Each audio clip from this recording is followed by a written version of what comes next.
Bismillahirrahmanirrahim.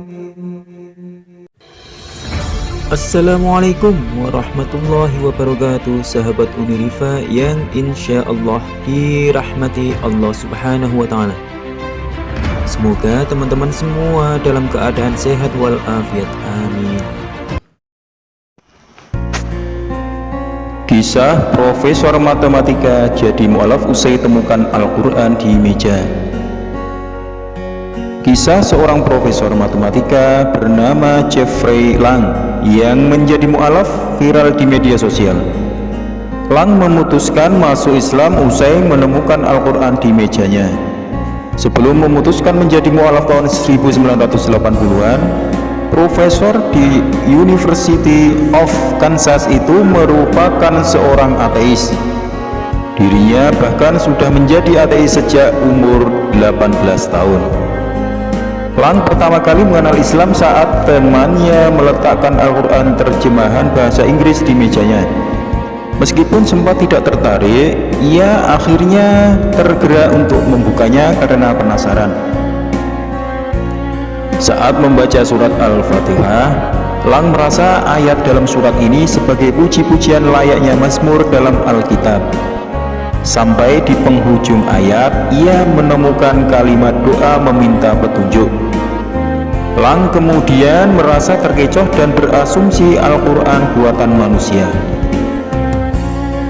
Saya baca surah pertama karena rasa penasaran akademis.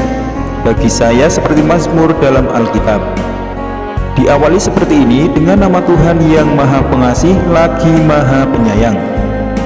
Segala puji bagi Allah, Tuhan seluruh alam. Penguasa hari pembalasan hanya kepada Engkaulah, dan seterusnya. Saya pikir, oh ini himne pujian-pujian seperti mazmur, kata Lang. Di bagian akhir saya sadar, kalimat akhirnya loncat jadi doa minta petunjuk. Tunjukkan kami jalan yang lurus, jalan orang-orang yang telah Engkau beri nikmat kepadanya, bukan jalan mereka yang dimurkai dan bukan pula jalan mereka yang sesat.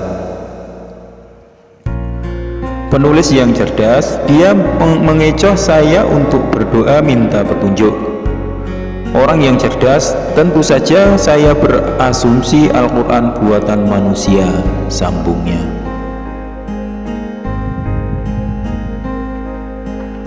Lang kemudian membaca surat Al-Baqarah.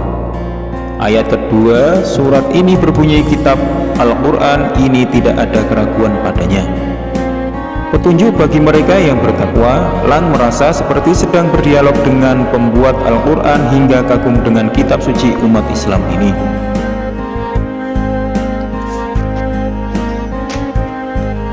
Sampailah Lang di ayat 30 surah Al-Baqarah yang berisi tentang Allah yang hendak memberikan manusia tugas mulia.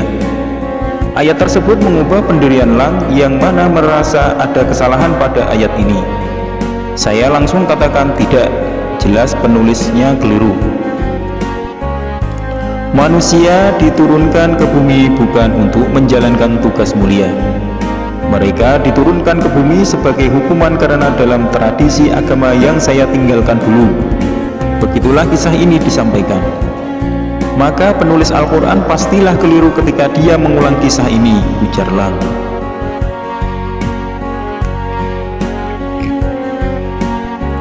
Lang terus mencari tahu mengenai alasan diutusnya manusia ke bumi.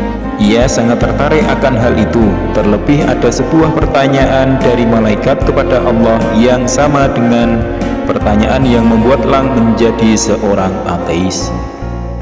Lalu para malaikat berkata, apakah engkau hendak menjadikan orang yang merusak dan menumpahkan darah di sana, sementara kamu bertasbih memujimu dan mensucikan namamu? Membaca ayat itu, saya tidak bisa berpaling. Waktu itu saya merasakan amarah saya naik. Lihat apa yang dikatakan, aku hendak memberikan peran mulia pada manusia, jelas Lang. Saya merasakan bahwa itu adalah pertanyaan saya, itu hidup saya, itu masa kecil saya. Semuanya dirangkum dalam 15 kata. Saya kaget, lanjutnya. Lang terus membaca Al-Quran hingga mendapatkan jawaban. Pendirian sebagai seorang ateis pun mulai luntur saat itu juga. Ia bahkan mengaku menangis selama 20 menit seperti bayi ketika selesai membaca surat Ad-Duha. Selesai membaca Al-Quran, segala argumentasi saya yang menentang keberadaan Tuhan, semua gagasan yang saya bangun untuk menolak keberadaannya, satu persatu jatuh berguguran. Selesai membaca Al-Quran, saya tidak punya argumentasi untuk menentang keberadaan Tuhan, ungkap Lang. Surah Ad-Duha, Wadduha, demi waktu duha, Wallaili idza saja, demi malam apabila telah sunyi. Ma wadda'aka rabbuka, Tuhanmu tidak meninggalkan engkau. Kau tahu, di akhir surat saya menangis layaknya bayi selama 20 menit. Saya bahkan tidak percaya Tuhan dan ayat itu buat saya menangis. Saya coba mengabaikan pengalaman ini, tetap saja muncul, tambahnya.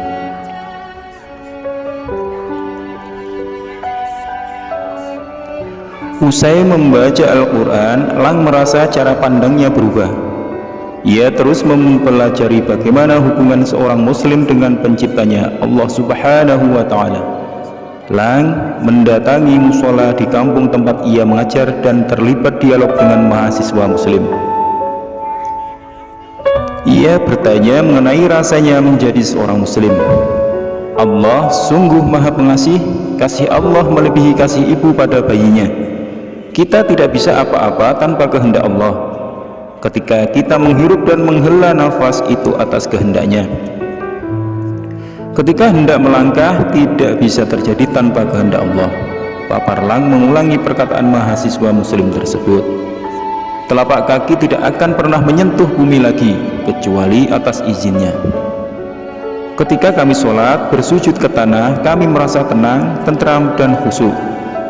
Kesejukan yang mustahil digambarkan, Anda hanya perlu mengalaminya agar mengerti imbuhnya. Hari itu juga Lang memutuskan untuk mengucap syahadat dan menjadi muallaf.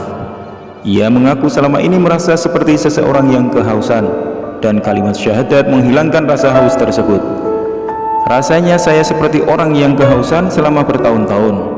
Setiap kata syahadat seperti ada orang yang meneteskan air ke tenggorokan yang kering. Saya pun menjadi seorang muslim. Jeffrey Lang menuliskan kisah perjalanan spiritualnya ini dalam beberapa buku. Di antaranya ada Struggle to Surrender dan Even Angels.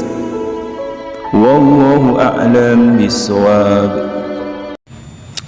In any case, so I became an atheist when I was 16, even though I was going to Catholic school at the time. Declared myself an atheist in one class. It was a confrontation between me and a priest. We were talking about God and the purpose of life. And I expressed my views, and he said, well, then you don't believe in God. I said, well, I guess I don't.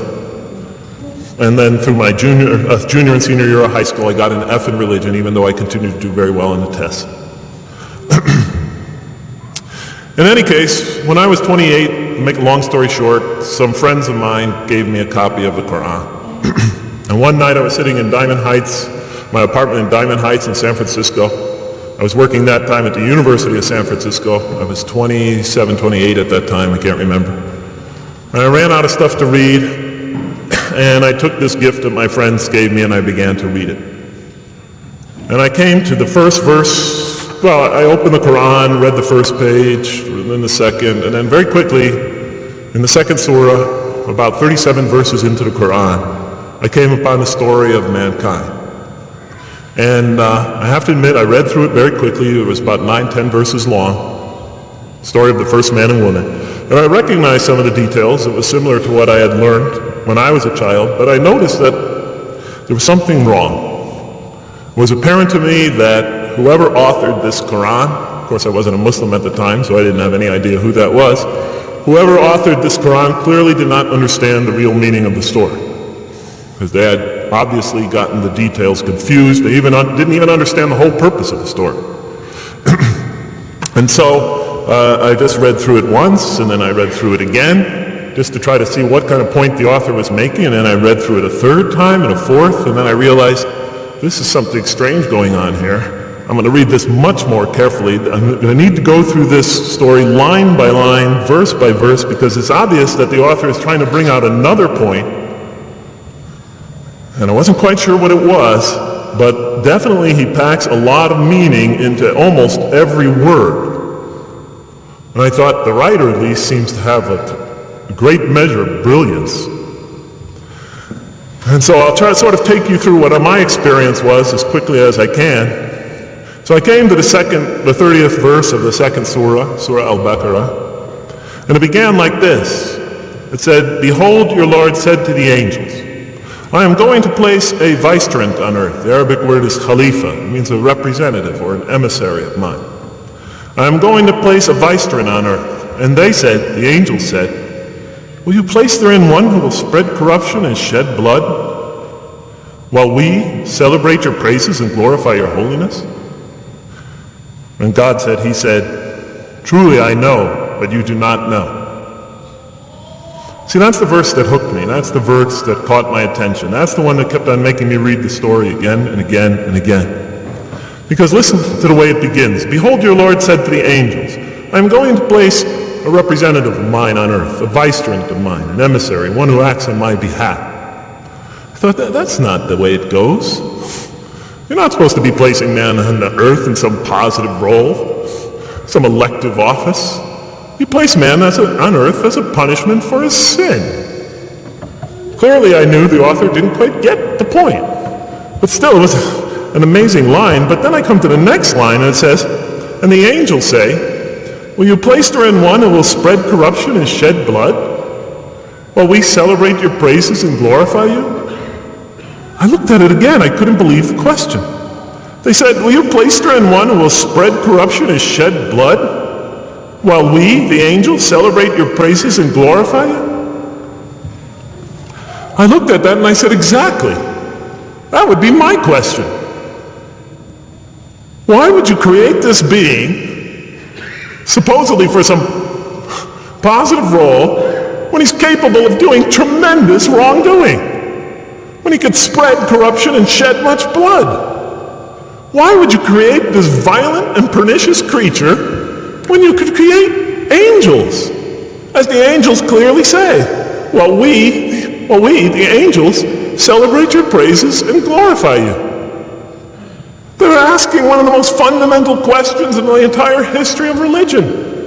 Why create man, this utterly fallible creature, this creature who could rebel against God's will, who could do such tremendous wrongdoing, who could wreak havoc like no other creature on earth, when you can make them angels? And look where the question is being asked. It's being asked in heaven. It's almost like saying, look, why don't you just make them angels and be up here in heaven with us, Why don't you just make them angels, pop them into heaven, he's fine. Why would you put him on earth where he can feel distant from you, where he can work out his worst criminal tendencies, act them out, feeling somehow independent and apart from you and free to do whatever he wants, when you could just make them angels and put them into heaven and make them perfectly submissive to your will? I looked at that question and said, that's my question. I'm not even a single verse into the story of mankind, and there before me I see my question. That whole question, everything that I ever thought, everything that I ever experienced, everything that I ever knew was in that question. It was as if the author took my life and wanted to pick out exactly the right question to humiliate me, to provoke me, to anger me. Why create man, this most destructive and violent creature, when you could make him angels? And then look at the answer. And he said, God said, "Truly I know what you do not know." In modern parlance we would say, I know exactly what I'm doing.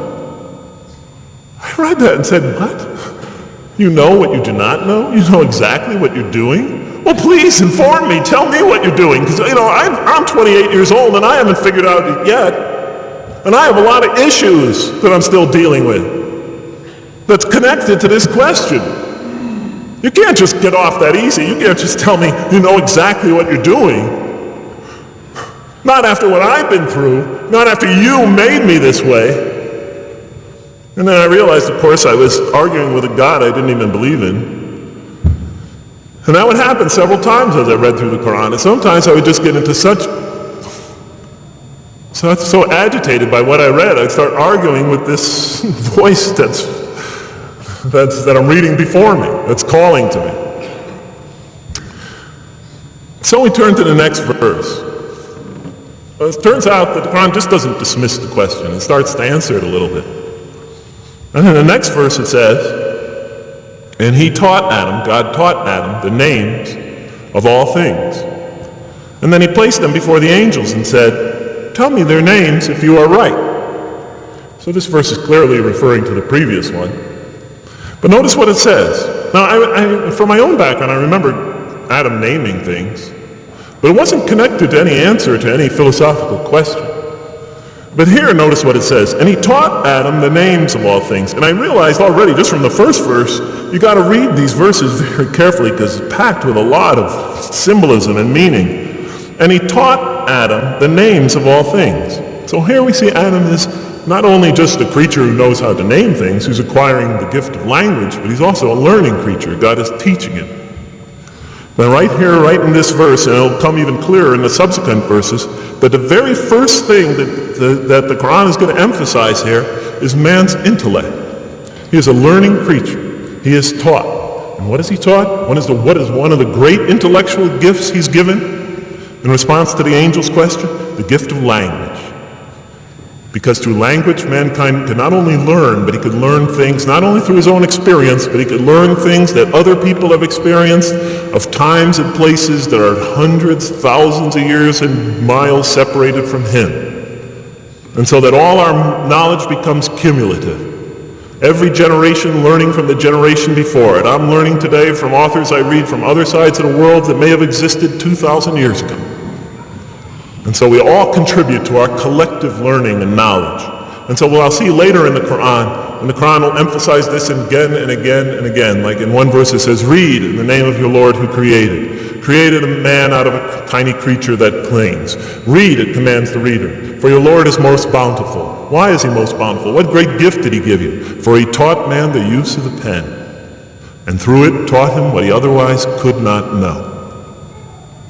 And time again, the Quran will call upon man to use his intellectual faculties and swear by his intellectual faculties.